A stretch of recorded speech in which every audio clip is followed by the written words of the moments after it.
on diversity and culture. And for that one, I want you to answer those questions. And then I want you all to create 2 groups for me so that you can come together and talk about this as your table, and then we'll debrief about it, okay? So on this one, is it 2 or 3 things on this one? No, it's the other one, Ms. Terry. This one? That one. The one, the bulleted list at the top. Okay. Just only join the cultural identity list, that's it.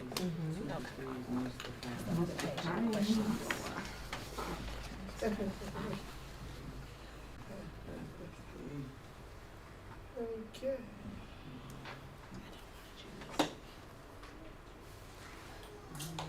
And I'll give you guys about 10 minutes.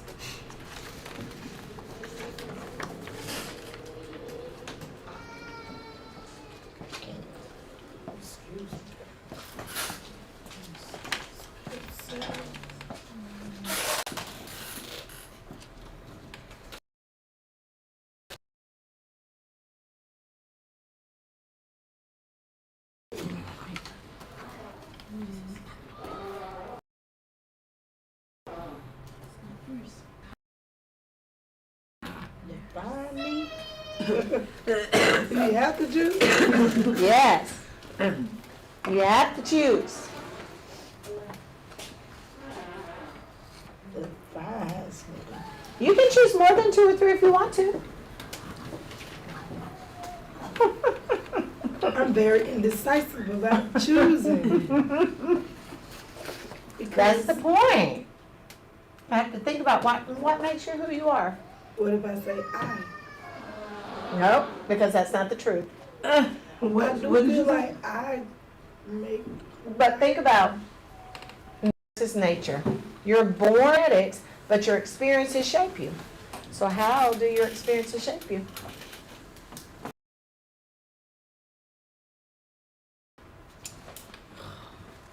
All of these things. Oh my goodness. I'm the person outside of the box.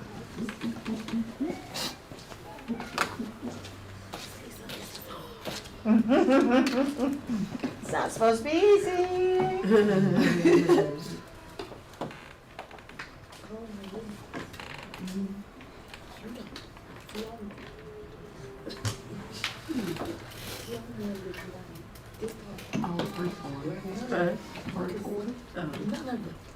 Where you said it?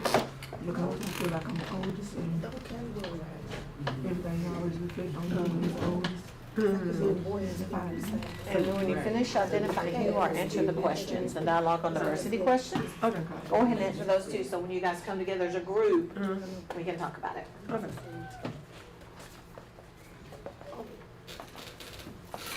There's not a, No. see, there's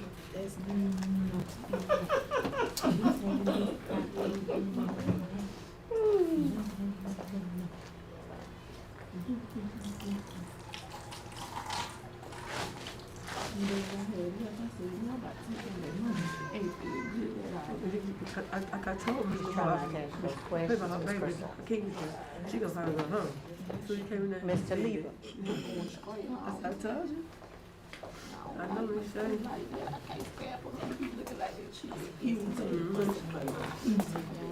I mean, she gonna go home. She said, I tried this, I tried that. Yeah, they too much uniform. I took her home, write it down. Gave it to medicine. Got the treatment. She watched me rush until she went to sleep. When she was glad to sleep, comfortable. But she don't sleep in that quick. Okay, really? She would get up every time to do that. So the only reason she had to go rest is when we in that car and we home.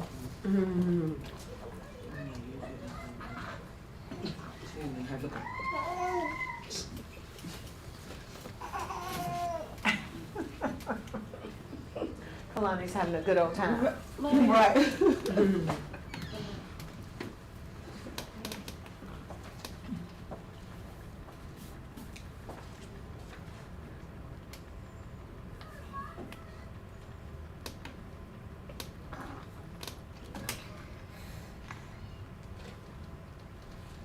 No, you can't.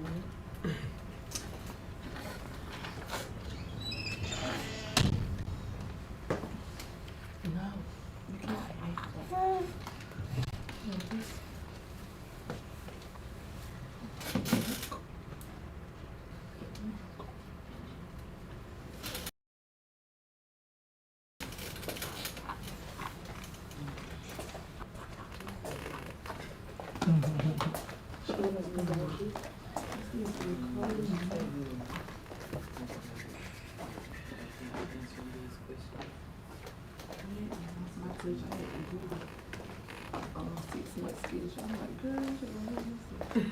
Really? Like, girl, she start eating junk food. Oh, she had. You gotta get her. She got it. She got it. Like, the little junk food. Like cheesecake, applesauce. It's on the shelf in there. And she be really fun. She said Monday, right? She was 7 years. Oh, she said junk food. Somewhere from her hand, really. Country.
You doing that?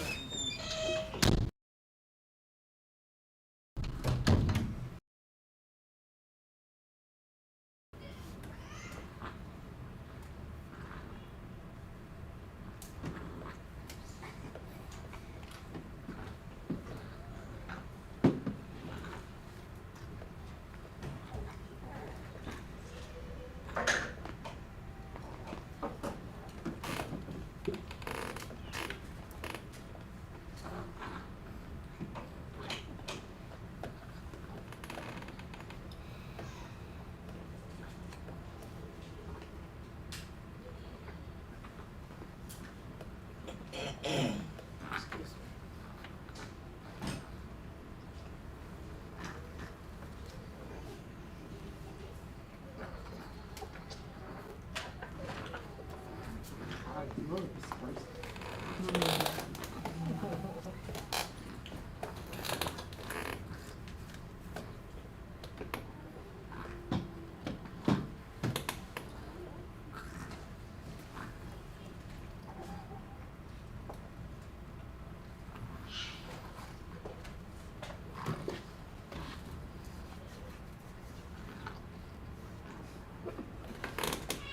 Your baby has beautiful eyes. Thank you. Hear what I said?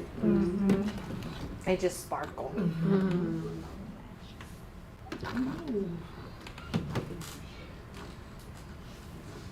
She says, yes, please. You know how the movie Color Purple? And they receive, oh, she got Olivia eyes. I was like, yeah, she got Olivia eyes. Like, oh, this is I talk about you pretty mama.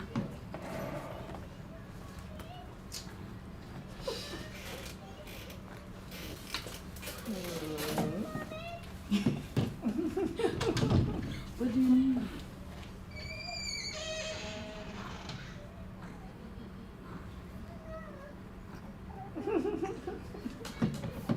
No, no, no.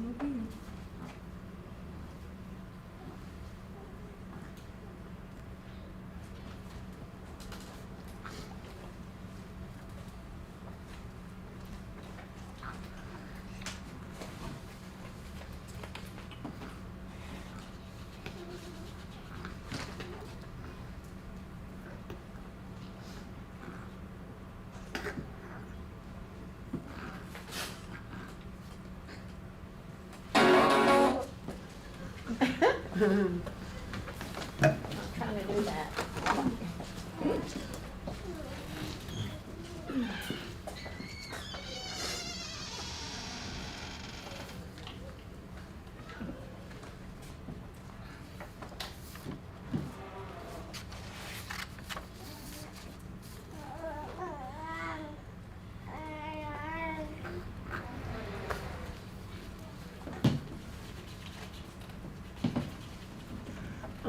Ms. Lisa, my sister has texted me. She said, you know what time?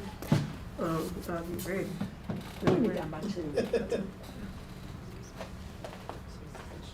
Thank you. You're welcome.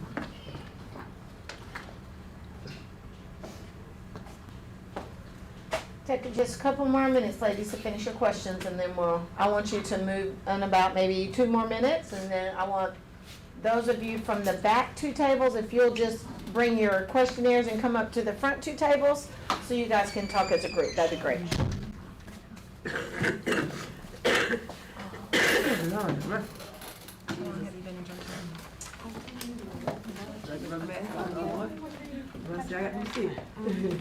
It was more so on Zoom. Oh, you can talk about it. Yeah, because like when you got to go on there or something like that you're interested in, then you can hear like it come out. You know, so I was like, but I don't know. But I have bronchitis too, Michelle. I have bronchitis too. So I think it's get flared up. all my my mother-in-law, sister-in-law, brother, 2 brothers. Yeah. So it's the ounce, he didn't know that. I know that part. But more so like texting. But try to get her. Okay, see you there? So they can I'm sorry. So they come up here, right?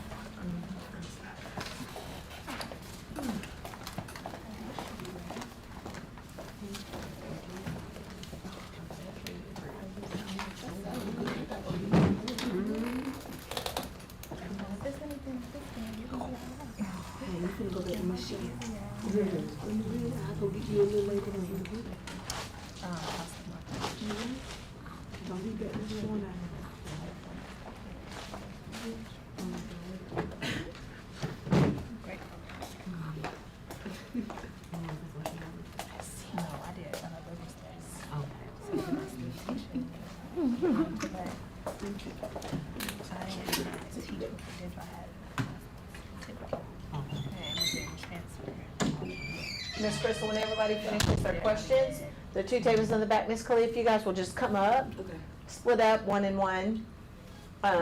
So then that'll be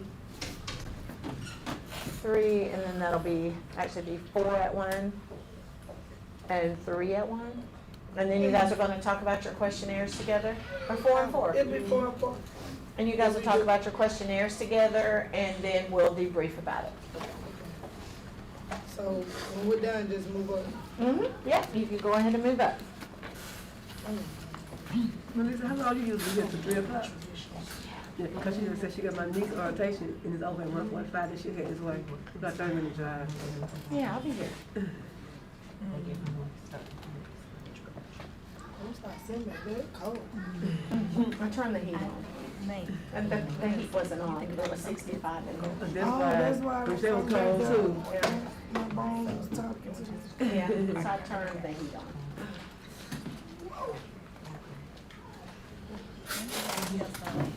How do you pronounce your name again? Jordan. Jordan? Yeah.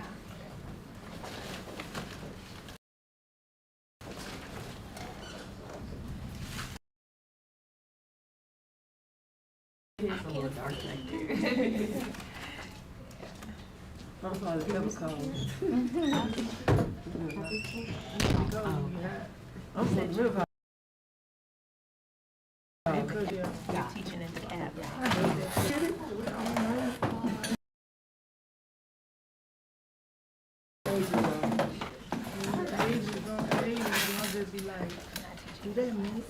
I attend learning spaces with my daughter. I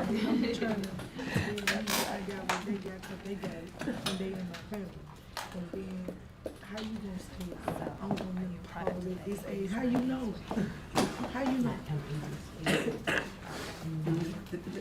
last time they did it on, What if I never menopause? they do the hormone, I don't know. We'll overlap a What little my bit. hormone say? She don't want a menopause. It's one of She the not no questions said, menopause. like, She just ain't know menopause. it's not like one special parent. Like, what did you know? Oh, no, you gonna have to go through it. Right, I'm gonna tell you right I don't now. like that. I don't like when the doctor be like, Is there any well, you're gonna have, no, I'm not. Unless you get the hysterectomy. I ain't his to no record. Just drink you some, drink you some Tulsi tea. Where they're Tulsi tea, T-U-L-S-I. view of what defines. Davidson Organics online, on Amazon. See, Drink you now some play Tulsi with tea it. I'm a every drink. day. Spell It it helps to again. You have to T-U-L-S-I. reduce it, or you still gonna go through it? It reduces those, so she may be going through it, but she don't know she's going through it. Oh, okay. So you won't have night sweats, you won't have any of that Hot kind of stuff. flashes. Hot flashes if you drink this tea every day. What's the other one? That is Davidson Organics is the brand of that Tulsi tea that you want. Davidson. Davidson's Organics. See, I Buy it on was told that Amazon. years ago, I was told. Now I'm mad. That would it be. Lack of somebody. Tell me when you done been there before. Tell me what you did because I don't want to go. It naturally balances out your hormones. So you're still gonna go through what you're gonna go through, but you're not gonna have all those symptoms and side effects as a result of. That's the thing, a lot of side effects is the worst I part. drink it every day.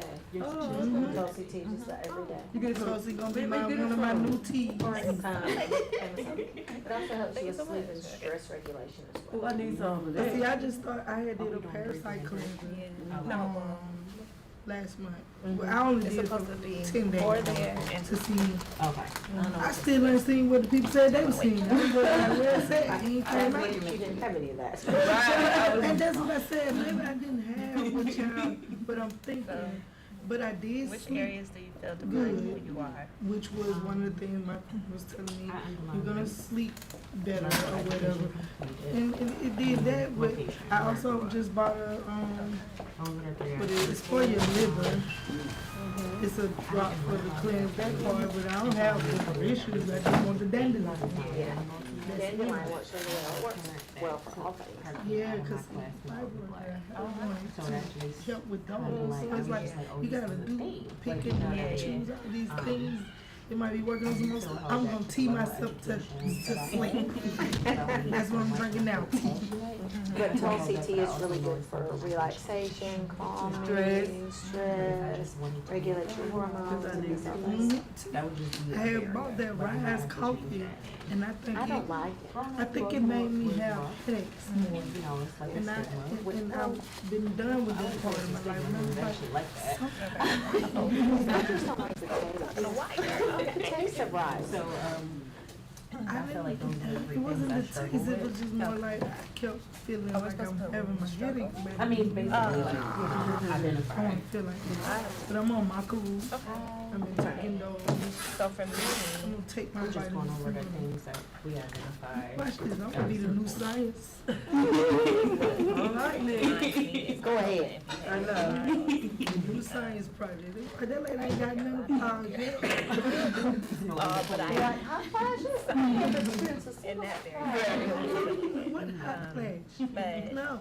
I've been I sleeping do with try one to leg. like I'm up to on the have cover. just For a thinking long time. rationalize like a situation like, are you So now we gotta discuss this. Both of like, them. what made you say that? What Where makes you you and how you grew up. And I want you all to just see if there's any similarities within your group, Okay. what you learned that's Family unique structure, about very people in your close. group. I only chose two, Ms. Lisa. That's okay, you can Back choose home, two. we would just be together just to be together. I have a couple of different ones. So like for me, it was where I grew up and where I live now. When I moved to Georgia, So we'll just be on changed my FaceTime, life. just on it, nothing. So, for that one, For no reason. I have, See, if you look at it that way, then I get to I was choose raised in more. Jehovah's Witness. It's what makes you who you I have race, Came back, and age, got serious about cultural my study values, and cultural went and ahead and behavioral baptized, style, got learning baptized. style, And so that beverage is my structure, religion, that is sexual how orientation. we Yes, raise I our have, children. I have, And I identify with I it. did And agree with you. I chose coping and behavioral styles. I have family structure. And I put my own, which is cultural values and the intelligence. coping and behavioral styles and the location where you grow up.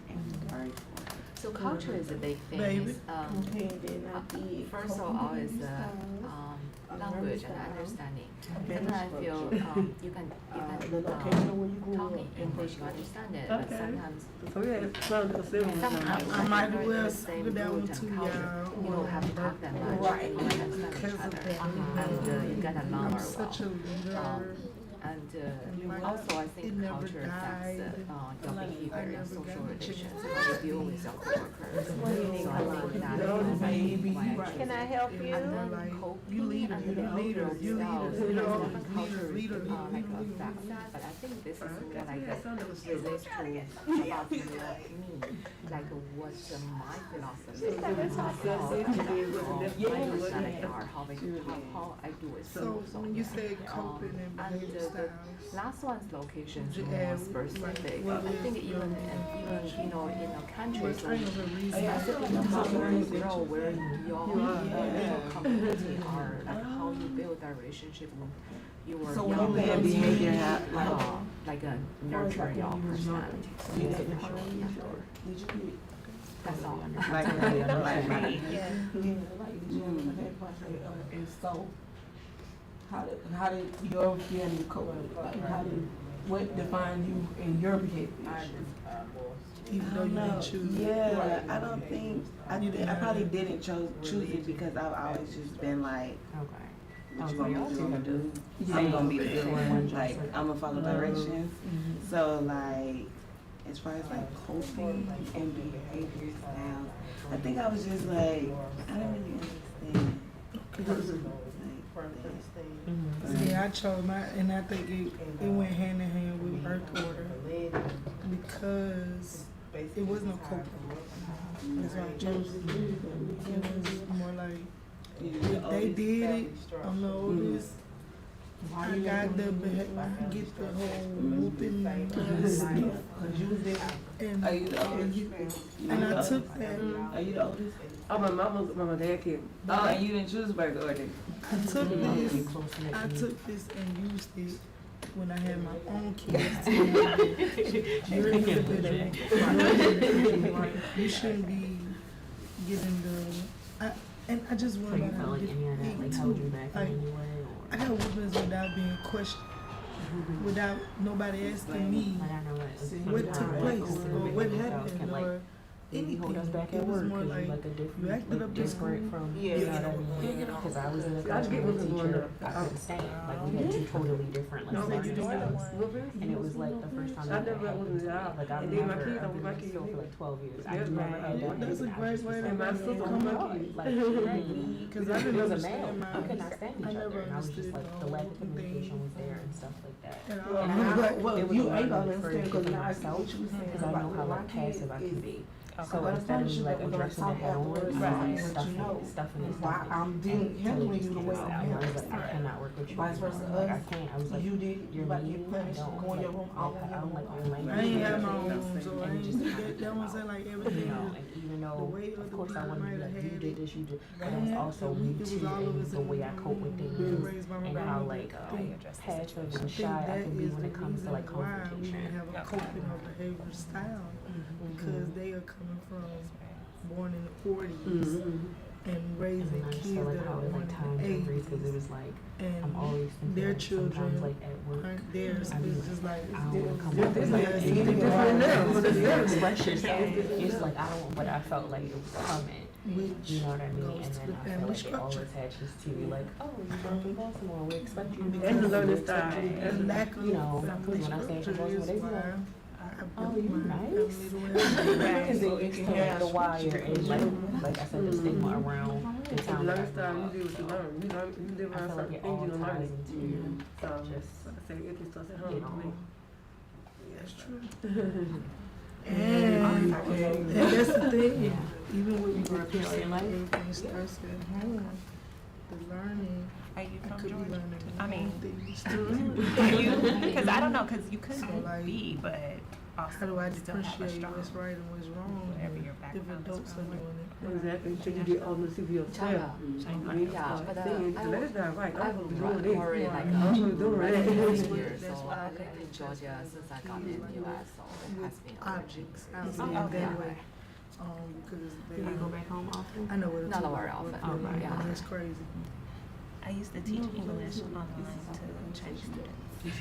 With the I know link it's to the very phone. popular. What is wrong with you? She would. She kissed her. I mean, everything was in English, She you know, beat but her. I had this one But- school I loved. But Because I you can know also something think, else. but I can also remember when Really people bright girl, knew just of got this it. teacher for being a part of What their age experience. you are teaching? And they She knew when we these, first like they were able to started, name was what 6. His whole family was there. Stepdad was there, the Yeah, kids up were until she there. was 10 for 4 years. Everybody was there. no, wow. Yeah, very I lucky. don't feel like everybody should They were be. just so sweet. And how you got that much anger for that? But family structures, Oh, sure. I wouldn't feel like everybody my should family, be on her. we're very No, close. My My parents did you let divorce it go on for when an hour. But I I was this is what you just 5, said. but my dad was still very, very present. Some and my mothers sister and I are as well. very controlling to where, So I stepping think- in and saying nothing while I'm doing what I'm doing to My But my I think she relationship did, with like, I'm saying. and They then could have called the police. my They husband ain't do and that? I, Yeah, like, you how got the love for transition this to child. how You I never grew up and everything like step. that. I think that still played like a very Yeah. big role You got how many people in signed my up life with and big for time? my A lot children. of I think they said it was over. 100 It something. didn't quite work out with my parents, but I still felt like I had a 2-parent household. Yeah. If that That makes sense. happens. Even though it wasn't within the same And how you household. just sat there and just Sharing the same space. I Could said be it good too. It's a lot of But stuff. he could be getting beat You too. could check on your phone, pull it up. You might not even know what it is. I know, I do. I said she had some kind of Those like things that She said, like, you're right here. parents. Co-parents, She people needed don't to like things and just they being sensitive to that and created by understanding the how that person who dynamic can work. That would never have nothing to do with it. Nothing is saying too. we different. Right, yeah. No, they were We saying, different. they said the daddy haven't touched him anymore too. They think he's kind of this way. You heard about that? They said the son, they think he's kind of, But like, race, kind of. I mean, I know. Like, ain't no telling what he was going through before. My biases, That. whatever. Because I they, remember the first time. It was shocking when we they said kids was scared to say stuff, so they think he's big too. You never know. we weren't like in Like, LA, she- we were No, but she 30. 35. 30, like middle 30s. and Put where your I house grew book. up, it was Oh. Here's where you were born. everything was Grady. dominant. Okay, guys, take just about 5 more minutes. Grady baby's gonna run Coming away. here. They gonna run their house. And Why'd it you say seemed race? like I pretty much said race everybody because in the area would I be do like feel like black. that's like, And the as most teachers and important. as doctors and. well, not most Like, important, it but it's was the like, most wow. obvious. Okay, So, so that I feel like that's why, really, different to because it's the me, most and I feel obvious. like Like, in a you good gon' way. you gonna know my But race without me having it's to say still, nothing. Yeah. you know, I'm No. interested because So, where I was a lot more Meanwhile, diverse. I was a kid in fifth grade and I was just to the fifth grade about this. An issue. I was the different kid, y'all. Like, I used to ask too many questions that a lot of people can Do answer. you like Cause it when they you say see it, black, like I'm when like, you, I'm not that color. do you like What it do when you you mean? came here? I'm really like brown, so where's We the did, check mark I do. that says I'm I brown? stand. I'm So not yeah, that color. it's good. I I have mean, not seen a white person. where So we what are you now, talking about? it I've never is seen a person that looks like this a color. little Right, more right. diverse. So Still it predominantly used to be a black, lot, like, but even with going to church. I don't know, with I my thought grandmother, and I didn't put that on them I because liked that made being me able to cry see because I didn't understand why people. his doctors. You have to go back, I told you to go. Yeah, I went Doctors. because, yeah, Because but I to love me, it. it was like I like representation it, but matters. Like, I don't whereas know back because, home, they Like I were said, church either was normal, Indian, not You had to. white. Get up every Sunday morning, So get your hair he straight. knows, like, You said every Sunday morning I had to go when she because goes. he's seen that, like, Because it's I'm not the just oldest. associated with I ain't gonna some go the week. Because I'm the oldest, Shay. That's why I mean, he's had I told my children, I his wouldn't do last y'all like three that. teachers were Y'all white, have an but option. he still sees a lot So of where you him at school and in other Camilla. places, And where which you I think from? is a good thing for I'm from him and parents. Scottsdale, like, none of my Avondale. And they're good doctors, they're good teachers, you know. Scottsdale. like, South. Just Like, what Something I noticed about may be stereotypical or what he may see on TV or something like that, where he just has to go on You know what to happened? one aspect They're cool, none of us of from a the same career. Yeah, all of us from Georgia. But I was born in Grady though. Okay. Grady baby. Do you like it here? Yeah, I guess I have no like a comparison I was potato. between the states here. Yeah. I was potato and Stockbridge. But I like here, but I think it's a big difference from China. For sure, right? Yeah. I hope you use it. What's between Atlanta and Camilla, then Florida? Is it like a certain part of where you're from? Or? Yes, Do you you know like the coastal line, like You the live one there? is stretching out So the why outline you line. come back, or like?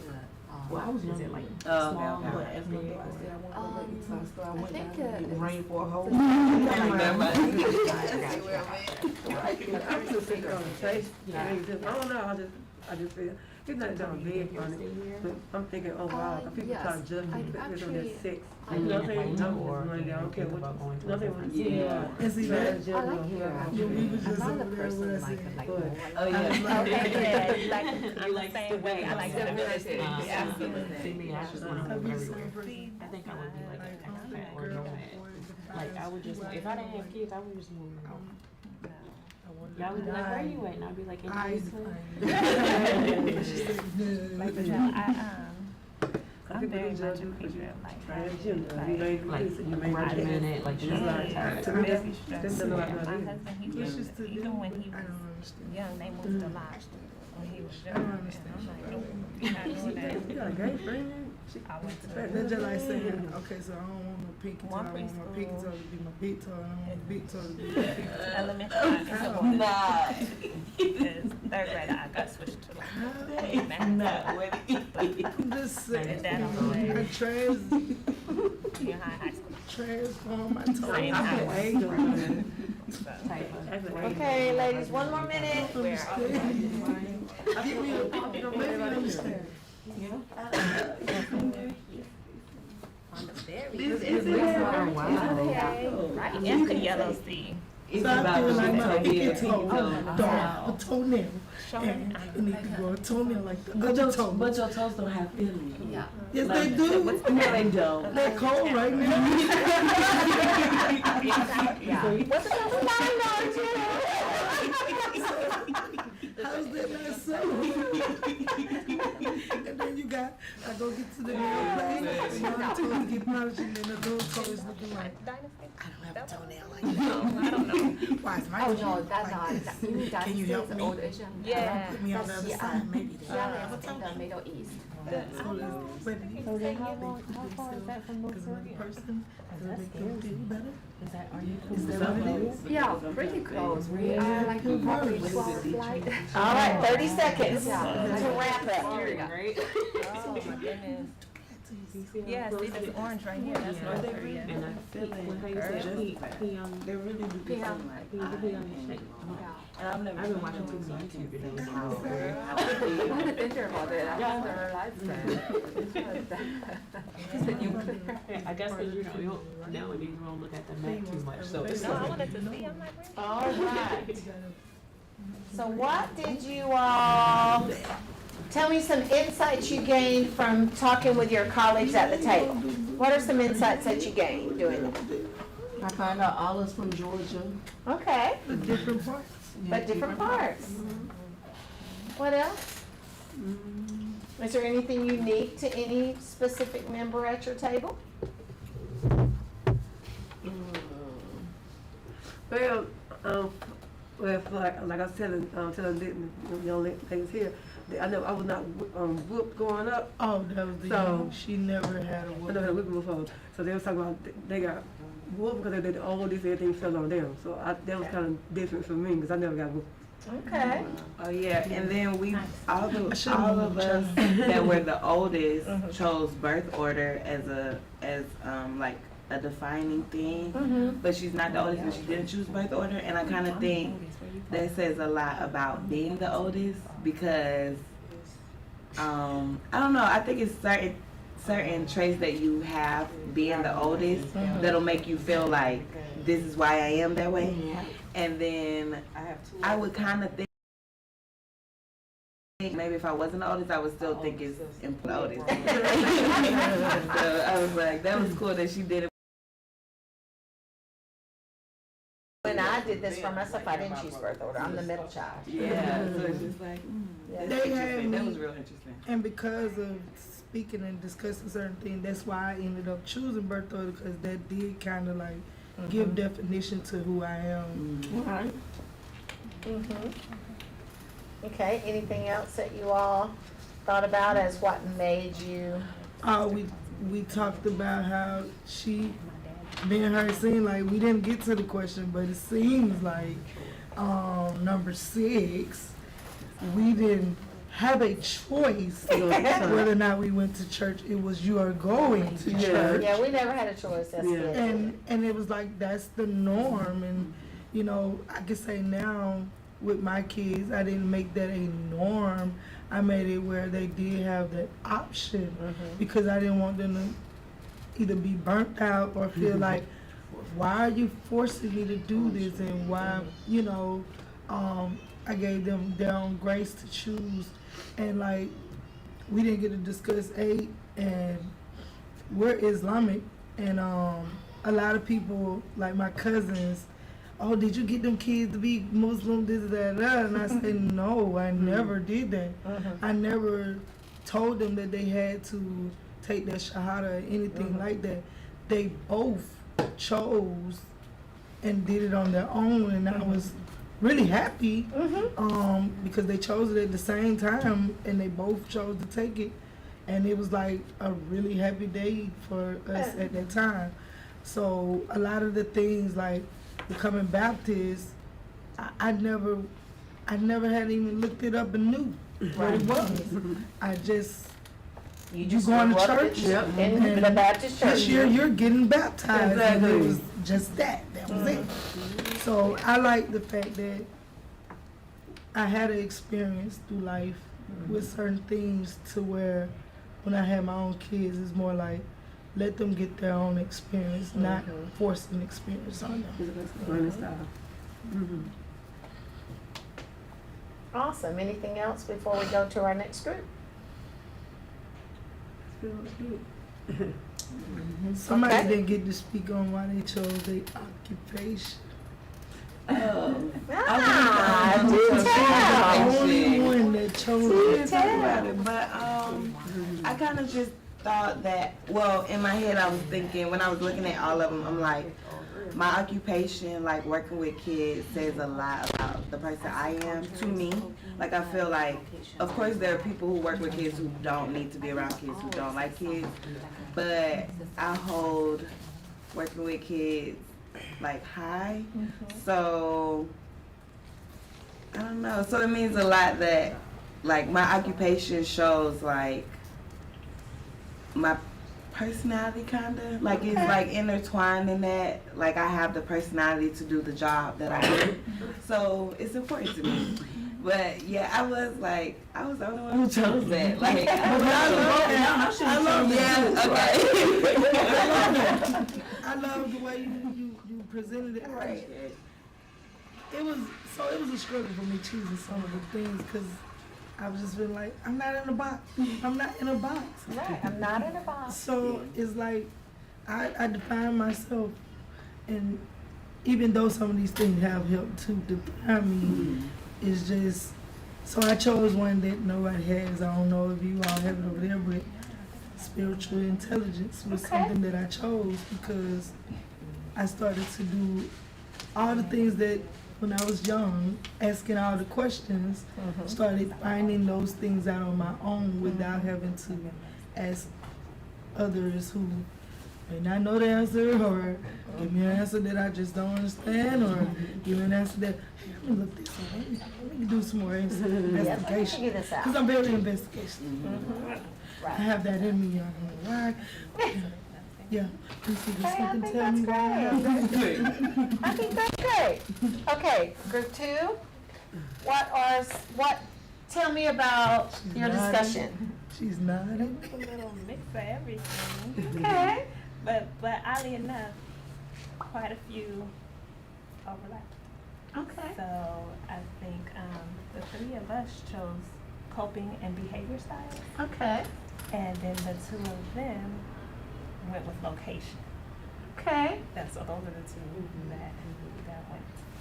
Anything interesting that you found out as you all spoke as a group?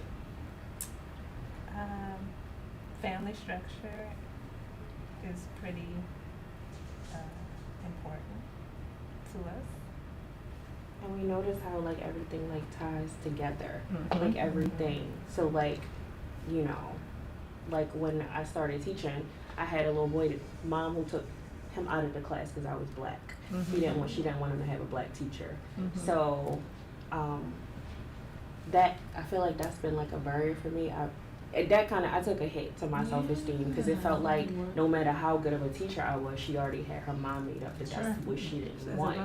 So I feel like that was hard for me, and I still struggle with that because I work at a predominantly white school. So my mind is, every time I get new kids, my mind is immediately going to that. My level of education, but I feel like that's something I can change. But I feel like no matter how passionate, like I feel like I'm one of the most passionate people about education. Like if you talk about child education, I'm gonna talk to you forever. But I feel like somebody might coming out of college with a master's is always going to trump me, even though I have the experience, I have the language, I have the care, I have the passion, I have the experience. It's automatically going to trump because you got paperwork and I got experience. So it's like I can literally see yours written down. Right. Whereas though you would have to come to a classroom like know me, know my heart type of stuff. Right. And I grew up in Baltimore, Maryland, so I feel like people automatically have a stigma about the danger, the killing, you know, women having like bad attitudes and stuff like that. So I feel like that's always like when I usually say I'm from Maryland because I don't get you know what I mean? I'll be like, what part of Maryland? If I say Baltimore, they automatically think it's like, you know, so I'll be like, oh, I'm from Maryland, just to not have that on me because they automatically think, oh, you mean you got an attitude problem, you this, you that. And I'll be like, everybody's not like that. So I feel like that all like correlated, but what I am learning, you know, by the conversation we were having, I can change it. You know what I mean? Like I can change it. That was one parent, one experience. You know what I mean? I can change getting my degree and going forth so I can teach others how to be passionate in this field. And just because I grew up in Baltimore, I can just be one of them people that's just not with it. Right, and I didn't know that people from Baltimore have attitudes and everything. So you just educated me. Yeah, I work with somebody from Baltimore. So what else? Is there anything else that you all, insights? Well, I realized that I think my family structure, because I chose family structure, coping and behavior styles, and religion. So my family, very close-knit, and we just would be together just because, like, it's Tuesday, I'm going to auntie house, everybody at auntie house, okay, we over here. You know, we just hanging out, all the cousins together. So that is one very, like, one thing that's still, like, really present today. And, but also, when I was younger, my parents divorced. And so I think that ties in to my coping and behavior styles. Because I do try to look for the positives and things. And even though my parents divorced when I was young, I was letting them know that I think, well, the way I see it, I still had a two-parent household.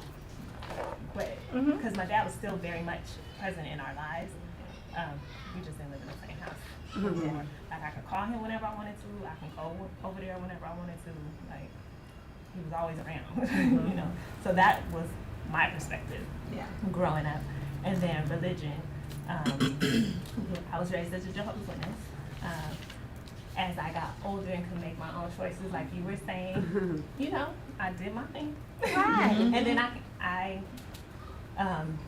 made the choice to go ahead and make that my religion. I got baptized into that religion as an adult.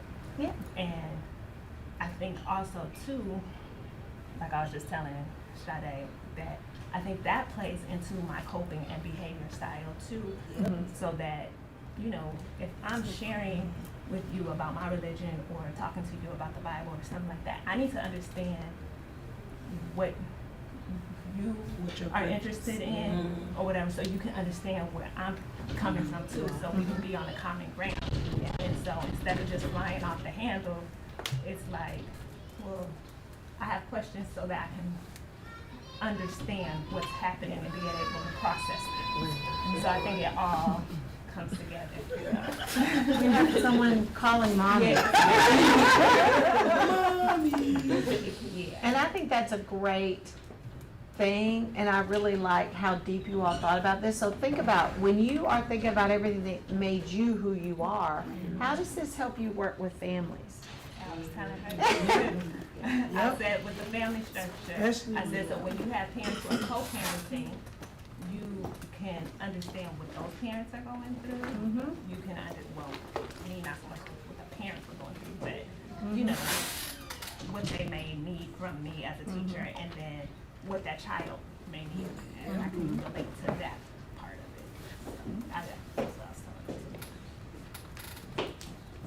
How else can understanding all this support you all in So- your work with families? And just going back on the whole religion thing, like, there's kids like that we deal with, like, so the teacher did a gesture over the winter break, but she purchased all the kids shoes in her classroom for Christmas.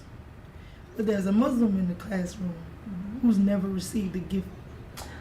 Ah. So it was different for him to receive that because you don't do gifting. But see, it's different in my household because we chose Islam after.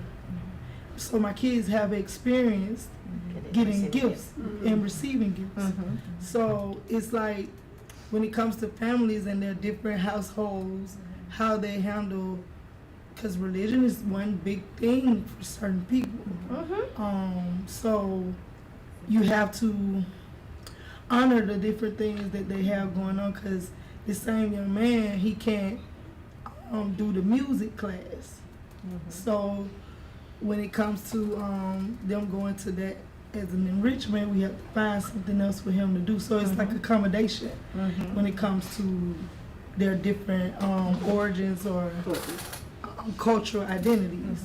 You have to differentiate in those different areas, because even with, there's a whole Whitney young lady that goes to school, and so when they do certain brain breaks and they're playing certain music because of the way she's being raised, I can't stand to dance to the music or anything because that's not what we do at home. You know, so, and there might be kids who ask her, why you never dance? She's always going to be in the skirt because that's her culture. So it really helps to know these type of things, especially from the parents' perspective. And when you get that child and doing that, all about me. And when they show you in the all about me pictures, do a deep dive into it, because this picture, I might not be able to write the words. These pictures is going to show you this is how our household operates. And so honor that, please, because time you do something wrong, Mama, you know they had a Christmas program. We don't do Christmas. Where Christmas trees coming from? We never seen a Christmas. And even thinking about when you said the teacher, did it cause a problem when the teacher gifted the Muslim child with shoes? It didn't. I don't recall his parents saying anything, but he did stress to her that I never received a gift. Like this ain't something that we do in our house. And so he did have to ask for permission to receive the item. And I think as teachers, when we should know our students well enough that if we know that we have a student in our classroom like that, we ask their parents first. Yeah, I usually email. I would like to do gift, but you know what? I think even asking the parents in general. Yep. If you want, that's great that you want to gift them in this way, but asking the parents first. Yep. Because that teacher made an assumption that was going to be okay across the board. And sometimes it's not. And then you got the perspective of other parents. Like, I don't want you to buy my children shoes. I want you to teach my kid. Exactly. Yep. And it may make them feel like, well, wow, does she think I need these new shoes? That too. And she thinks I can't buy my own child new shoes. So we have to be very careful of all of that and just ask first. Yeah. Even like I always tell people in early childhood, if you're gonna, we are always given the guidance of don't celebrate holidays, don't do anything. Well, that's exclusion. Yeah. Yeah, Yeah. because And- there are some that do celebrate, and then you just change the wording. But no, you don't even do it that way. Okay. If you're going to talk about, and I'm gonna let Ms. Terry, if you're gonna talk about, how different people celebrate different things, then you talk about how everyone celebrates different things. Exactly. If it is Miss Terry's child in your classroom, you let Miss Terry's child tell you how they do things in their household. Yeah. That's true inclusion. Exclusion is when I tell people all the time, I even tell my own staff around Christmas time, I'll tell them, all right, and especially during those holiday months of Kwanzaa, all that stuff, where's the rest of the holidays? Where's the Hanukkah? And they look at me like, I said, no, don't you dare put up a tree if you're not going to put up a menorah, if you're not going to put up anything else. Don't do it. Ask our parents how they celebrate and what they celebrate first. Do they always listen to me? No. Ms. Terry. So, to that point, Mm-hmm. I'm gonna go to your point first. Yeah. I did have, I guess they can overlap. So, in my class, I would focus on seasons. Yeah. That was how I just did that. So, Mhm. if during winter, for example, Mhm. if Christmas came up, okay, yeah, what does your family do? It'll be a discussion, things like that. And I would let the parents know during orientation Yes. that this is how we do this. This is how we do Mhm. it. Now, the teacher next door to me, she would have a tree in her Mhm. class. One of my parents did ask, well, actually, she brought a tree, and I was able to share with her, because at the time I did have a child that did not celebrate Christmas, and that's what I would let her know. I did let them know that. Okay, but anyway, Yeah. it wasn't an issue. Now, as far as Anthony, because he's the only one in school right now, Yeah. I always let his teachers know. Yeah. But I also make sure, again, Mhm. with the season, that I give is throughout the year for the season, for his teacher and even for the classmates sometimes, because he's not going to be participating in like Yeah. Christmas or Valentine or, you know, Right. like Right. different Mhm. things like Right. that. But I want him to know it's okay for you to give Give, gifts. give. Yeah. You can give gifts any time of the year. Yeah. Yes. And you can show kindness any time of Absolutely. the year. And so the teachers know that for him, Yeah. and he knows that. And I think that's amazing. I think, and when we think about our own personal bias, that really comes out, I think, a lot of times around the holidays when people just want to, they're not able to think outside of their own experiences, to focus on someone else's experiences and what the other people bring into the table. They're not able to do that. Yeah, One please. last thing, you guys, I'm sorry. No. But the other thing I would do in November, we would do a family day, and I had two sessions. So the morning session, the afternoon, that their parents would come in, have the whole day with us, and they would just share what their family traditions. And some families played music, like had a band. Some would go fishing, whatever. But that was the time that they were able to come in, Yeah. either show pictures or bring in the actual like instruments and show what they do as a family to, you know, be together, or what their tradition was. And that was like another way I kind of Well, think. and when we think about culturally responsive care, culture is that group of shared things, right? That a group of people can share, whether it's, you know, celebrations, whatever that is, right? Music, food. It's a way in life shared by members of the same group, and it includes language, religious beliefs, celebrations, customs, and ways of thinking that reflect how one acts towards each other. And it gives us a sense of security, right? So if you think about that, but inside there's organizational culture as well as there is our traditional culture as being human beings culture. and everything is different. And within your classroom, the culture within each classroom is different. And that is based off of the children in your classroom, the families in your classroom, the teachers in your classroom.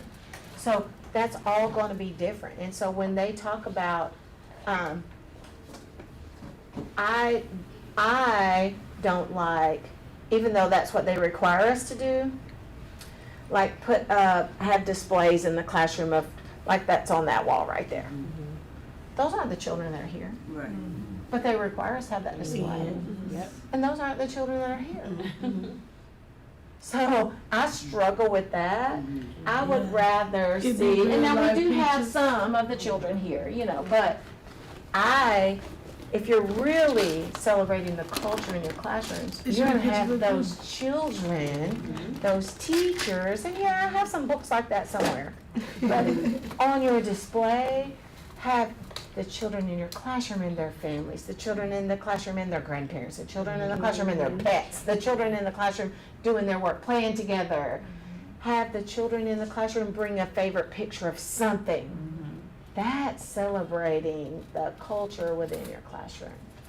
And I think we missed the mark on that, on what that true expression of that is, because of what has been forced upon us as what is culturally responsive and how we show diversity. That's all been forced upon us. A lot of the children on that wall right over there, they're not representative of the children that are in this after-school classroom at all. Nope. Oops, my slide, it went blank, guys, sorry. No, it's not. And so I also gave you guys, and if you ladies want to go back to your seats that moved, you're welcome to. Because there are 3 levels. Nitsa Hidalgo developed 3 levels of culture. And so typically what we oftentimes see is this concrete level where we talk about the clothes, the music, the food. This is often festival celebrations. That's a lot of the time what we see in our classrooms is that first level. So the second level is a bit deeper. That is behavioral. So that is our social roles, the language we speak, our approaches to nonverbal communication.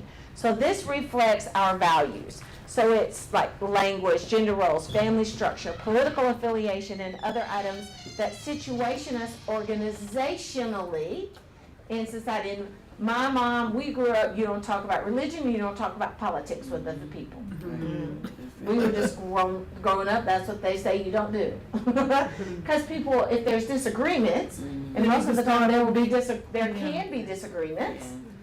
And so the deepest level of culture is the symbolic level. So that is our values and our beliefs. It says it can be abstract, but is most often the key to how individuals define themselves, like we did today. It includes value systems, customs, spirituality, religion, worldview, beliefs, mores, etc. So this is that deepest part of who we are as individuals, as human beings. And we don't often, we go there with our closest people, but just in general, we don't go there with just general walking up on the street, hey. This is safe for those people that you can trust to share this aspect of your life with. And so when we are in our classrooms, some of this we have to gingerly have conversation about, but for so long we were taught not to talk about things with the kids, like, oh gosh, don't talk about tattoos. Oh my gosh, don't talk about color hair. Like, preschool teachers can't have any color hair but a naturally occurring color hair. Well, no. That doesn't determine whether or not you're a good teacher. And that just opens it up for a better, different conversation for you to have around differences and things that are alike. So when we shy away from these things, and then just let the parents know, hey, this is what we talked about today in class. Just want to let you know. So if they go home and talk about these things, you'll know this is how we handled it. And most oftentimes, parents will thank you for that because they may not even know how to enter into a conversation about that. People with body piercings, you know, like, how do you, I still say now, if I didn't work in early childhood, I'd have a tattoo sleeve down my arm. But I Don't would do me like that, Ms. Lisa. I would be, and it'd be nice and colorful like my hair. So I have one. I wouldn't, but because of how I was groomed, and that's what it was groomed, to be professional, you look this way. You don't have tattoos, you don't, not openly like that. Right. But now it's a little bit more relaxed about that, but the only way you have that type of tattoo is if you're in some kind of creative industry, not education. No. Attorneys, no. Like doctors, no. All that. If they do, they have on long sleeve every day. Right. Even during the summer. Right, yeah. And so I was just groomed in that way. So I can't get that grooming out of my head. Now, do I hire teachers with tattoos? Absolutely. Do I hire teachers with piercings? Sure I do. I just ask them to take some of them out if they're distracting. Do I hire teachers or say things to teachers? One of my teachers yesterday, because it was Valentine's Day, she came in with the prettiest pink color hair, probably about the color pink of that toy behind you, lady. Just all from the everything. It was the prettiest pink. All I said to her is, I didn't recognize you with that pretty pink hair today, because I really didn't. I was like, oh, that's a Kaya. Okay, yeah. So, but I didn't say, oh my gosh, don't ever come in here with pink hair like that again. Because she was just expressing her love of the day, and that's how she was doing it, was through her pink hair. And it wasn't crazy. It was styled nice. She looked like a Barbie doll with pink hair. Right. And so years ago, that would have been a problem. And in some programs, it probably still would have been a problem. But that didn't make her less of a teacher. Because it don't define her. Her hair does not define her. You got it. India, are we? Right. I am not my hair. And so, and that's probably the reason why in early childhood I'm not the norm for a director, because I'm not in a box, and you're not going to put me in that box. Because I'm going to break it out every time. Yesterday, I mean, even for that day, like, it creates discussion. I'm sure the kids loved it. Yeah. You know, so. Absolutely. And so, but I think that in certain areas, we've put everything in a box without even realizing that we've done that. And people aren't willing to be out of that box. I'm not gonna be in your box. I'm kind of like the same way. Yes. Like when I got into childcare, but now like teachers like can wear leggings and stuff. I cannot bring myself to wear them. I cannot bring myself to wear them at all. I'd be like, oh, this not teaching. Like, what are the parents gonna think? But I be wanting to be free. Everybody else be free, and I be like, ooh, I can't. I put them on and I take them off. In the morning, I'm like, I'm putting them on today. Well, I'm putting this warm outside. Next thing you know, I got on jeans. So if you think about it, at the end of the day, it's about respect. So what does respect mean to you? What does it mean? How do you know someone's being respectful to you? How do you When know? they speak to you. Okay. The way they treat you. Okay. If you feel loved or joy or you know, some type of compassion from you. Listen to her. Listen. Validated that And also with respect, it's not about agreeing with someone and being right. It's about being willing to hear and listen and being willing to agree to disagree. Exactly. Because in some cultures, body language, like in Western civilization, and mainly Southern Western civilization, you look somebody in the eyes, that's not respectful if you don't. Right. But in other cultures, it's not respectful to look them in the eyes like that Right. if you are being chastised. you are not supposed to do that. So when we understand, because you will not be respectful. You heard me.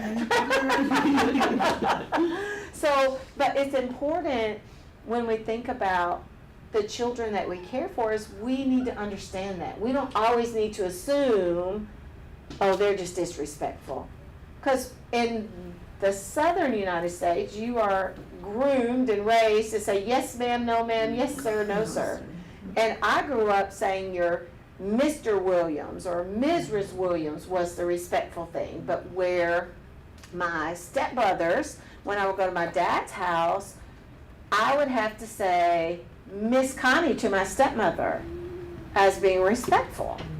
It was Miss Connie. And that was odd for me.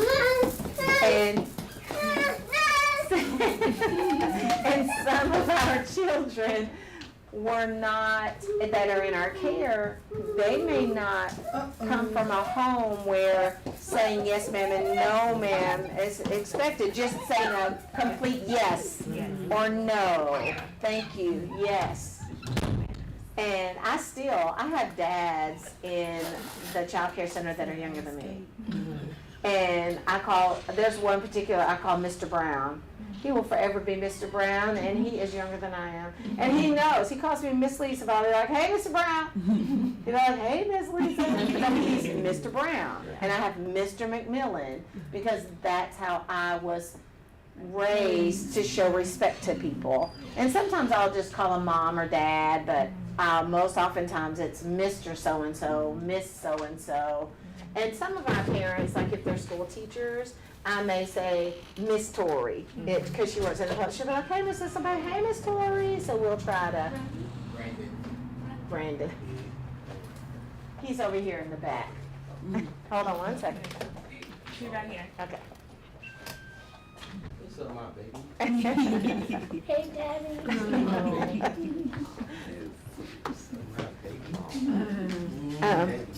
My baby. I don't need it. All right. Have a great day. You too. And so we have to understand as well the respect in things and understanding what other people find respectful and not respectful. And that I think all of this, we've talked about all of this impacts how we deal with our children and how we deal with the parents in our care. Because you can say, oh, don't do this, oh, don't do that, but at the end of the day, it is engaging in a respectful conversation, agreeing to disagree, because they may not agree with what you're telling them, and that's okay. You may not agree with what they're telling you about their parenting styles. That's okay, you don't have to. You don't even have to like it. That does not impact. We are providing a service. It is a professional service. It is not personal, it is professional.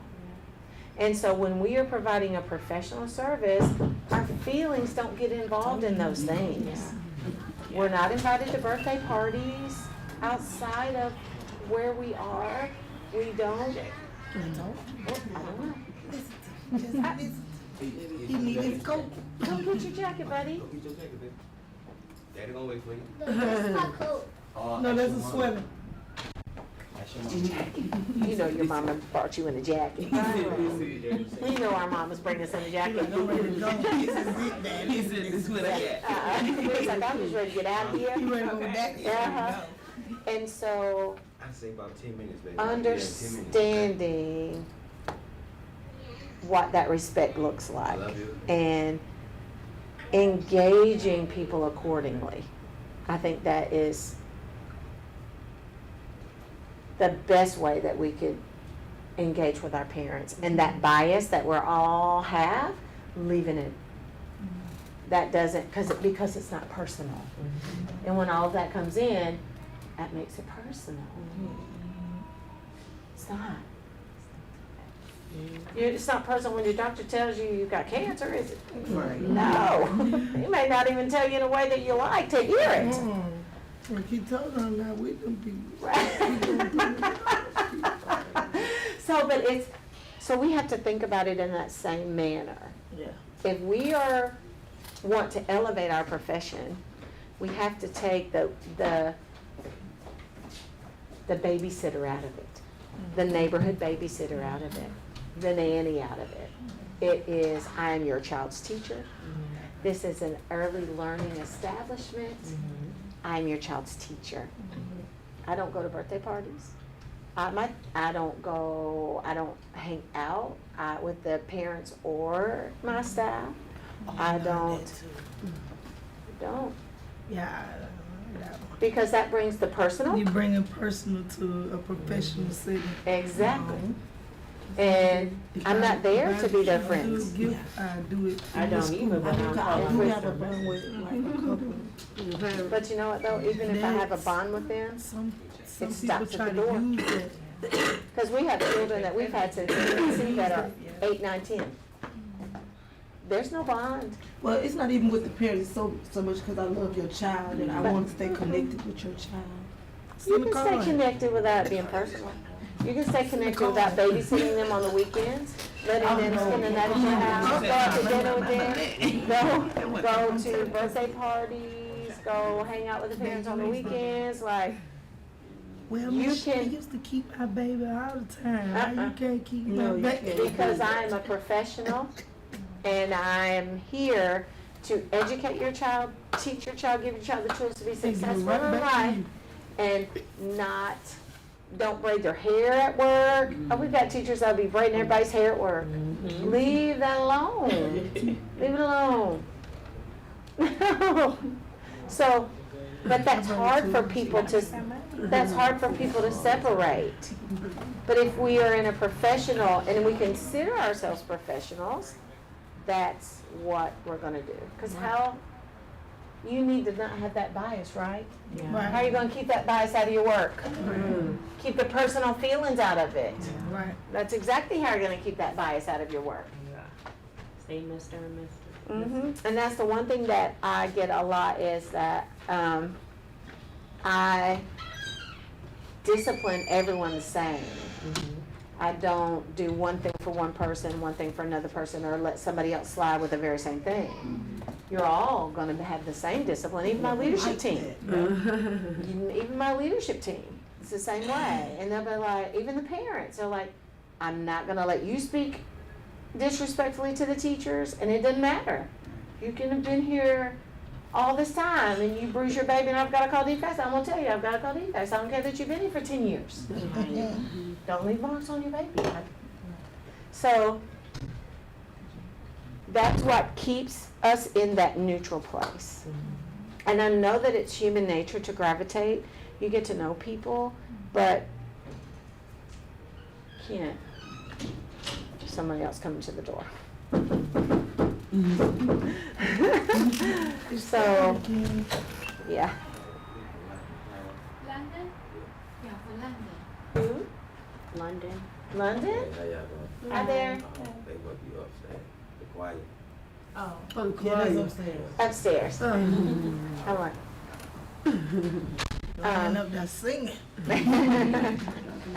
So when we're dealing with parents, we have to have that core level of professionalism while still caring for their child. And we can love and respect their children without it becoming their friends. Kind of like, as a parent, you're not really your child's friend, you're their parent. And there are going to be times you're going to have to say something to them that they don't like. But you're the parent and you have to say it. Yeah. Put on lotion. Take a bath. Use some soap. Brush your teeth, bro. I said floss. And so now I want us to watch this video.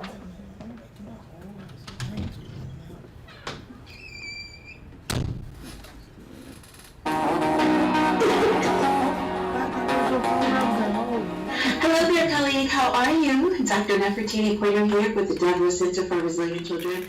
I hope you are enjoying a great day. So I was wondering, do you ever feel this way? the longer you stay in our profession, the longer you start to hear different acronyms, different terminology, even theories start to get questioned as we move forward in advancing our knowledge. And sometimes you take that all in and you wonder, am I doing the right thing? Am I doing the right thing? Am I doing the right thing as a teacher? Am I doing the right things as I support families? Am I doing the right thing as I lead my program? Yeah, I see you nodding your head. You do start to wonder.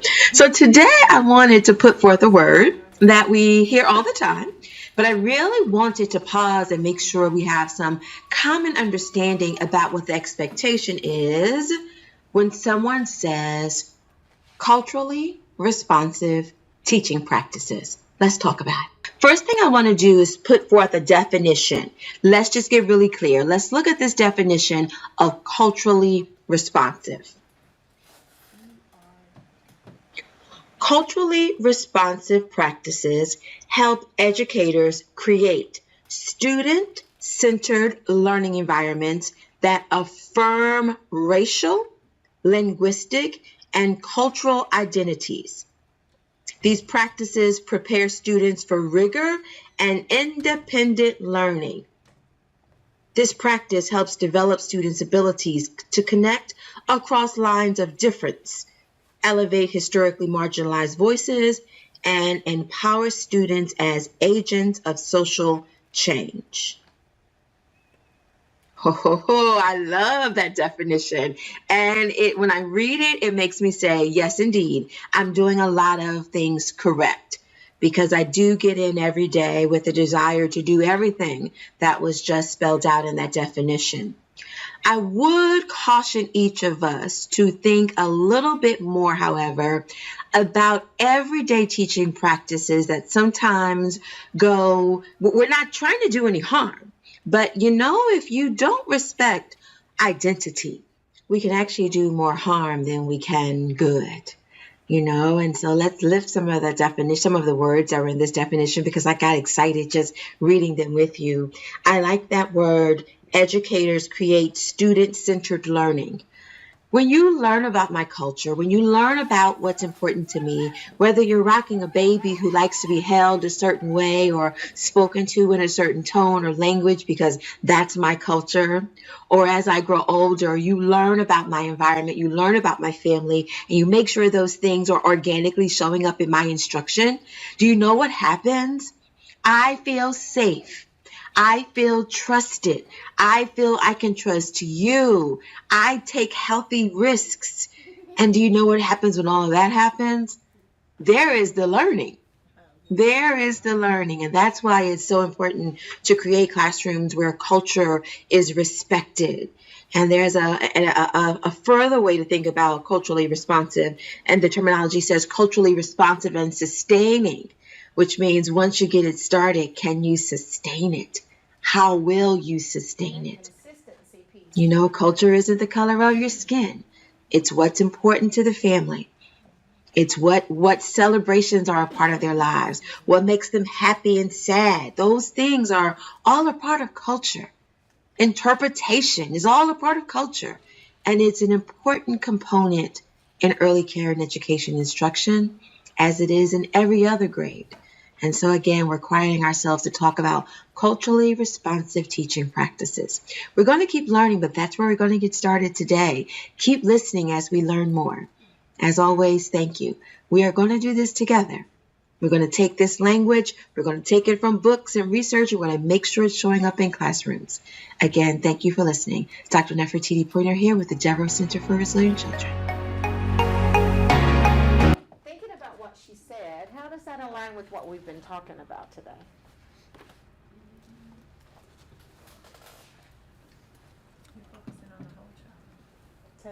Focusing on the whole child. Yes.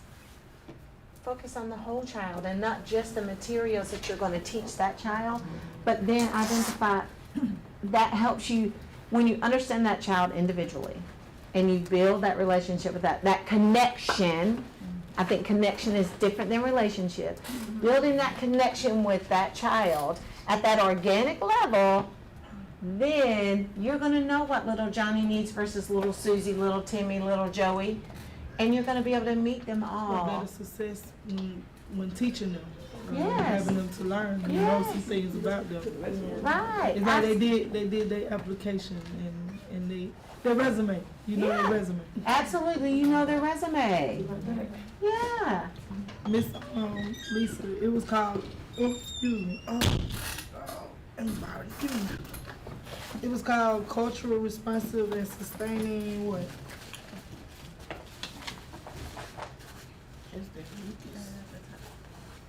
Let's dig deep, culturally responsive.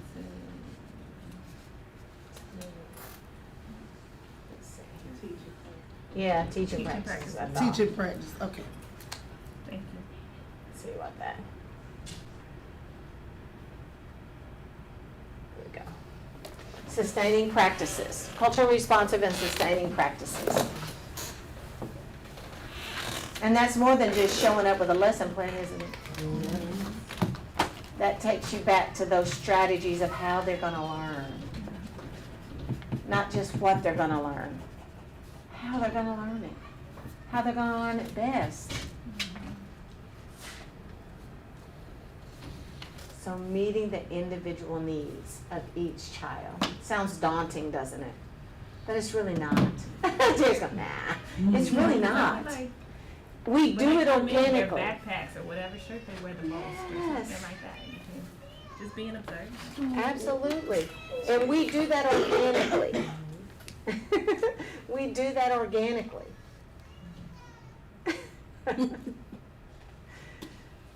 We do that organically. Like I know every one of my teachers like at the back of my hand. They don't think I realize I know them like that. I know all of my learning spaces facilitators in that very same fashion. They don't think I do, but I do. Because I pay attention. You study and you observe it. I pay attention. And so I deal with each one of them differently. Right. Without question, I deal with each one of them differently.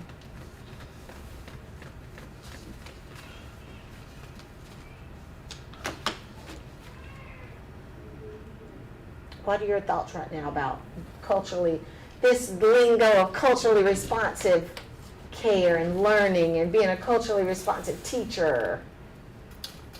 I think it's a lot of teachers who need this training. I don't know why, but when she said it's not just the color of your skin, culture is not just the color of your skin. I think. Yeah. I don't know why that stood out to me so much, but I mean, yeah, 'cause like when I think about black people, we're not all the same color. Right. You know, there's some that I'm like, are you black? And everybody is. So it's like, I don't know, I just thought about that when she said that. And I was like, that's true. 'Cause you don't know.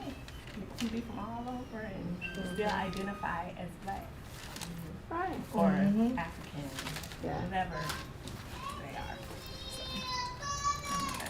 I always like to share this story. I was at Leapfrog one day, and not like I'm not there every day, but on this particular day, some years ago, one of the owners, they're from India. Their heritage is from India, and so one of them brought his daughter in to let her visit for the day. And so I had walked into the classroom for something, and she looked at me. She looked around the room. She looked at me. She looked around the room. And she looked up at me, and she has always called me Lisa. She's never just called me Miss Lisa. She said in this very, just pristine voice, Lisa, why are you not brown? And one of the other little boys, like popcorn, popped up. He was over there washing his hands. He goes, duh, because she's beige. And I love that because she was really concentrating, because my face was the different face for her. And that's all she needed was that explanation from him. He goes, duh, just like this little spike, duh, because she's beige. And she was really concentrating. She was looking at me, and she was looking around, and she was looking at me, and then she was looking around, And we still laugh and joke about that every time. And she is now, oh gosh, she is, oh goodness, she is about, let's see, I remember, I knew Neeraj before he got married. Gosh, she's about to be a teenager. Yeah. And so I just enjoy the innocence of children and their curiosity about things, and as long as we follow their curiosity and accept their innocence, how could you possibly ever be bothered by anything that they say? Because they're asking because they're just curious. They're not asking for any other reason. That was me. As a kid, I don't remember how I probably was introduced, I would say, to color, because I don't remember clarifying the color, because I always looked at people, who's being nice to me, who's being kind to me, because my escape was from home, go to school. I remember one of my teachers, Miss Dickerson, she was of a Caucasian or whatever. But I never looked at her like that. I was the kid asking the questions about why they say we this color. I'm not that color. I don't look that way. So why would say that? Why would say that she's this? I don't see that. So I still be having a little conversation with the kids about that. I'm like, I don't know what these people be talking about. We just got to check the box, because that's the box we got to So when we're thinking about anti-bias education, what is expected of you, and what would that look like, right? So in classrooms where the bias is minimized and you're focused on educating and being culturally responsive, each child will be able to demonstrate self-awareness, confidence, family pride, and positive social identities. They'll also be able to express comfort and joy with human diversity, accurate language for human differences, and deep, caring human connections. The last one. Human connections. Because I get so tickled because I am typically, most oftentimes, the only Caucasian face across our 3 locations. And wow. I get tickled at my teachers because they look at me like we're all the same. They don't look at me like, Lisa, you white. They don't look at me like that. And 2 of our younger teachers last night, one of them, she's a real funny young lady, and she is 20. And she was talking to another young teacher, 23, Taylor, and they were just talking and cutting up and being young girls. And so she had said something about whatever they were doing, because she was just cracking jokes, and I said something back to her, and she said to Taylor, she's like, Miss Lisa's not white, but you're acting white right now. White. And I said, hey, what makes you think that I am not white? And she goes, because you're not. And I just busted out laughing. She goes, you act like all of us. And I busted out laughing because she just saw me as part of the group. And that's what we want to be thought of, as part of the group. All of the group. Yes, and that it doesn't matter, you're part of the group. Like, nobody even looks at me differently. I'm just part of the group. And I've always just been part of the group. But I don't try to not be part of the group. Like, I don't go out of my way to be part of the group. You just be in yourself. Yes, and just, I love people. I love diversity. I love people. I love being in different situations around I just love differences. And that comes from when we talked about the identity. Me growing up, part of it was where I grew up. I'm thankful for that foundation, for me growing up, how I value my family. That's from where I grew up. Very, very small town. And so I'm thankful for the foundation that gave me. But then when I moved to big metropolitan, it also shaped me based on what I was given. So I love being around all the diversity that's in our city and all the different experiences that are in our city. Right. And so that has shaped me into being who I am now. Where I grew up gave me the foundation, and then where I live now has shaped me into who I am now. And that anti-bias education, children will be able to recognize unfairness. Because things are not always fair. So unfairness, they'll have language to describe unfairness, and they will understand that unfairness hurts. Each child will demonstrate empowerment and the skills to act with others or alone against prejudice and/or discriminatory actions.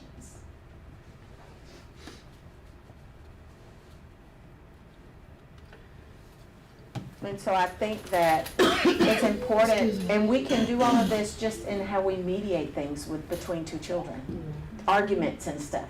Right. Well, was that fair that you tried to take that from him? And so you start building that foundation of what is fair. What would have been the fair thing to do? Take a turn, maybe? And then they're also they're developing their cognitive thinking skills as far as solutions. We don't give our children, we don't teach them how to come up with solutions to problems. And they need to be able to do that. Or they're gonna bring a gun to school, or they're gonna build a bomb, or they're gonna bring knives, or they're gonna hurt people. Because they don't know how to come up with another solution to solve the problem. And no one's listening. So because no one's listening, and they didn't have the skills to come up with a solution, they're gonna come up with the wrong solution. Yep. So what are you expected to do as a teacher? You're not expected to know everything about every culture or every special need. You're not expected to know all of that. And you cannot prevent all bias from happening. We experience bias all the time. And they bring that, a lot of it comes from home, some of it comes from their wherever they are socially. So, but we aren't expected to be able to prevent it all. But just model the behavior that you want them to see. Pretty simple, right? Communicate with families, and so that for ways to appropriately care for their child when in doubt. Ask questions, include them. Create opportunities to recognize and discuss differences. We talked about that. Provide children with diverse learning materials. Have different things. Exposure, but that shouldn't be everything. So have the diversity within your classroom displayed. Talk about the diversity. Different pets. That's a perfect time to talk about who has a cat, who has a dog. Well, are all those pets the same? No. Are you all dressed the same? No. So you don't have to go into this deep conversation about, that's something simple that's on their level about differences. Are all of our shoes the same? No. You want to get to know as much about each child and their family as possible.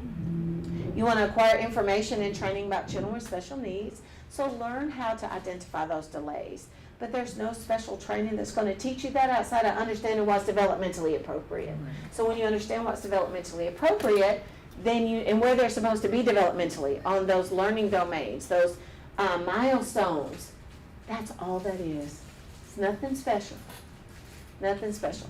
Reinforce anti-bias diversity statements in admission packets and policies. That's out of your control. That's in your leadership's control.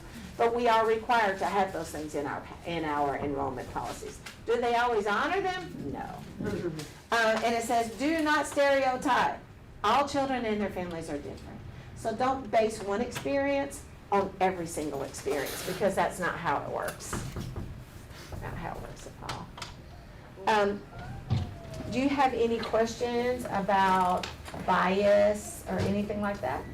Do you have any questions about, the one thing I do want to add as well, I think it's in here. Oh no, those are just communication. What is the best way to communicate with families? How is the best way that you can communicate with them? Verbally.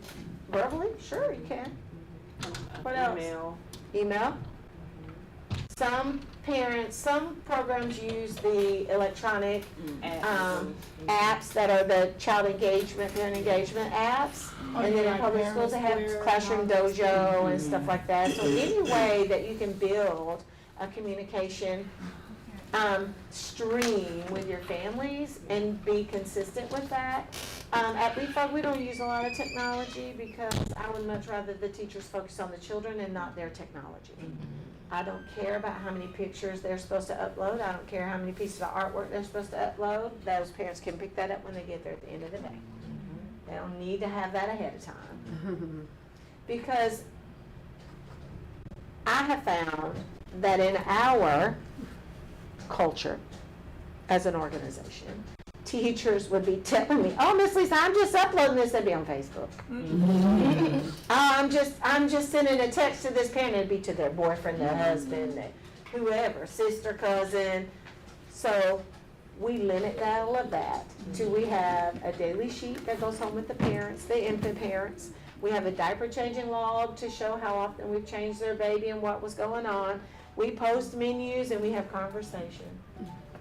We're happy to tell you what they ate today, because then that makes the teachers pay attention. I'm happy to tell you how their day went. I'm happy to tell you what they're learning in here. I'm happy to tell you all of that, so that it brings them back, keeps them. Not all technology is the best technology. So knowing your organizational culture helps to determine which type of technology is embraced. Yeah. That's pretty cool. I like that. I feel like we only use technology. Right now. Only. Like only. To the point I'd be like awkward when they like want to talk to me face to face. I'd be like, they want to do what? Like, didn't they get my 5 pieces of artwork I uploaded today? They message me, be like, can I have it? I'd be like, oh my god. I've already told them what they ate for lunch. Did they read it? Or documentation. And they slept already. Everything has to be like uploaded in the app. I'm like, can I just tell them I'm ready to go? Yeah. They do. We was using Procare. We no longer use it. But it do take away because you got to go to this. Oh, your child went to the bathroom at 10 a.m. But your kids running around. You got to. And someone, little Timmy just fit little Susie. Right. Right. Yeah, you gotta upload that.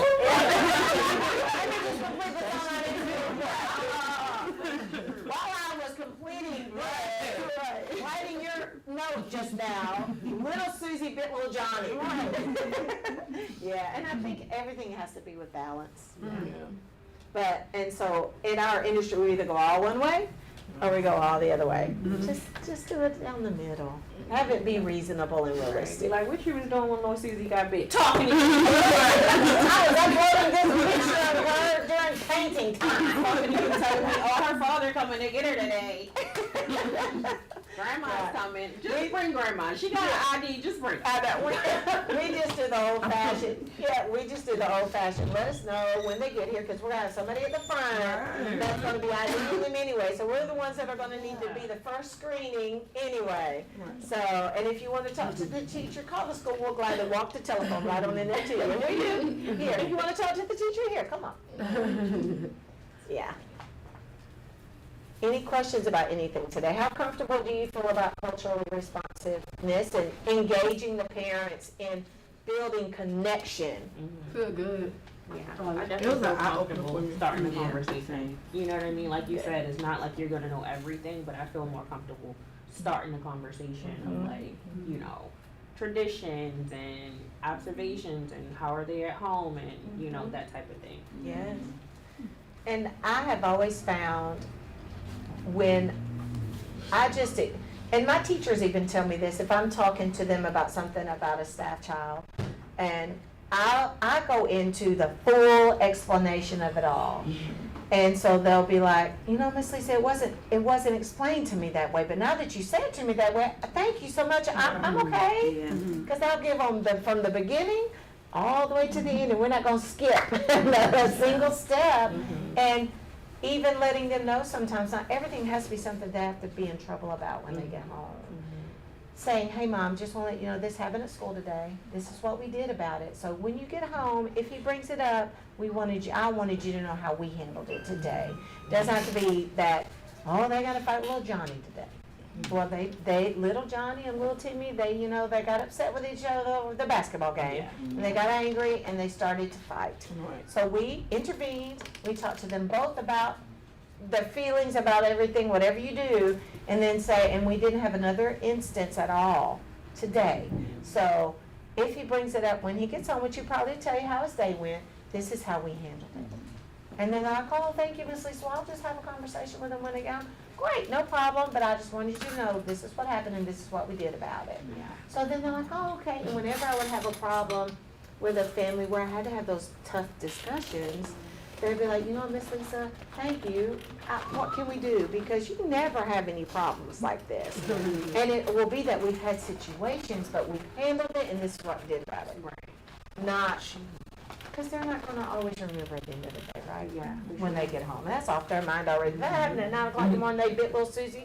They think about biting little Susie the rest of the day. Little Susie might be thinking about it, but they don't think about any part of that.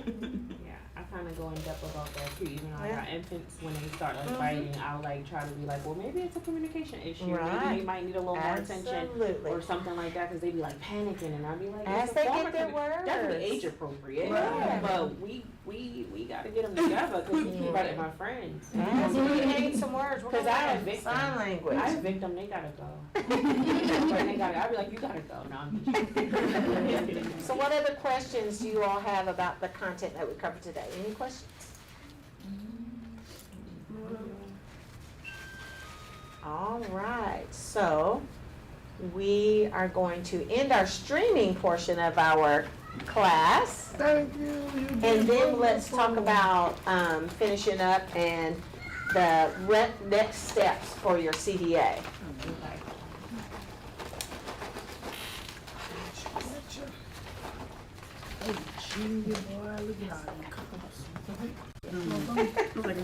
So, for the